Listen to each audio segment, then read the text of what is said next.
कवी सरकार स्वामीमणी वाचनालय इंगळी यांच्या वतीने आयोजित 25वे राज्य महासंघीय साहित्य संमेलन 2025 या भव्य कार्यक्रमात शिक्षण व साहित्य या विषयावर परिसंवाद घेण्यात आला। या परिसंवादात वक्त्या म्हणून सौ अनिता भोसले बर्गे यांनी आपले प्रभावी विचार मांडले।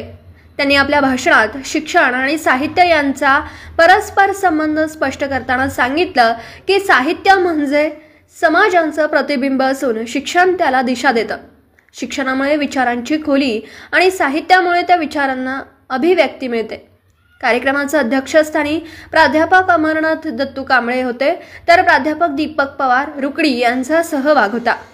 यावेळी मिलिंद खोब्रागडे गडचिरोली, विनायक पाटील बेळगाव, अशोक मोहित बार्शी व अनेक मान्यवर उपस्थित होते। परिसंवादात विविध वक्त्यांनीही शिक्षण व्यवस्थेतील बदल, नव्या पिढीतील वाचन संस्कृती आणि साहित्याचे सामाजिक भान या विषयावर विचार मांडले। कार्यक्रमाच्या शेवटी उपस्थित मान्यवरांनी वक्त्यांचं कौतुक करत त्यांच्या साहित्य क्षेत्रातील कार्याला शुभेच्छा दिल्या। सौ अनिता भोसले बर्गे सातारा शिक्षण व साहित्य या विषयावर आपले विचार मांडले। सत्यमुख प्रतिनिधी विलास पाटील, इंगळी, तालुका हातकणंगले।